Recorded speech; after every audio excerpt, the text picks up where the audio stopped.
नमस्कार दोस्तों, स्वागत है आप सबका श्री आ प्रोडक्शन में, जहां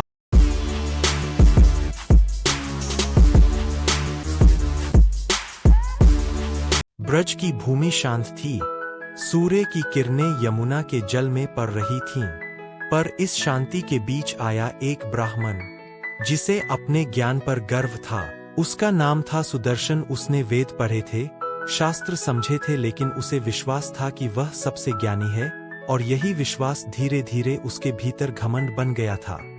वह जहां भी जाता लोगों को तुच्छ समझता और कहता, तुम क्या जानो धर्म, ज्ञान मेरे भीतर है, बाकी सब अंधकार है।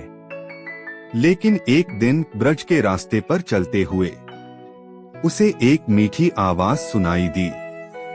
न कोई दिखाई दे रहा था, न कोई समीप, पर वह आवाज सीधी उसके अंतर्मन में गूंज रही थी। सुदर्शन, क्या तुम सच में ज्ञानी हो या केवल ज्ञानी होने का अभिनय कर रहे हो? ब्राह्मण चौंक गया।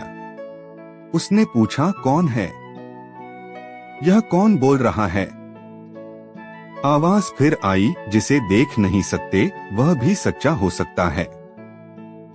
जैसे हवा दिखाई नहीं देती लेकिन जीवन देती है।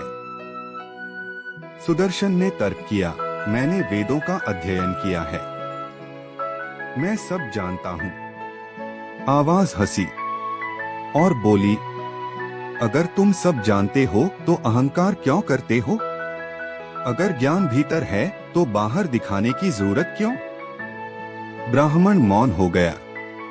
पहली बार उसे लगा कि उसका ज्ञान अधूरा है।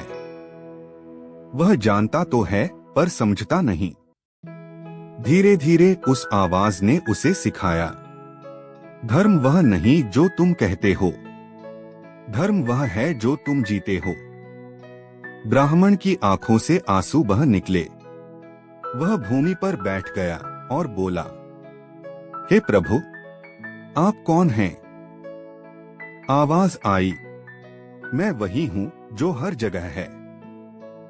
जब तुम्हारा मन नम्र होता है तभी तुम मुझे पहचानते हो। उस दिन ब्राह्मण का जन्म फिर से हुआ। वह फिर से गूंगे की तरह ज्ञान में नहीं डूबा, बल्कि प्रेम, सेवा और नम्रता में बह चला। और श्री कृष्ण, वो मुस्कुराकर अंतर्ध्यान हो गए, क्योंकि उनका काम पूरा हुआ। एक आत्मा को अंधकार से प्रकाश की ओर ले जाना। जहां अहंकार समाप्त होता है वहां भगवान प्रकट होते हैं। जय श्री कृष्ण।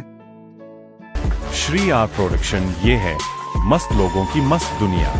वीडियो पसंद आए तो लाइक ठोकना और चैनल को सब्सक्राइब करना मत भूलना।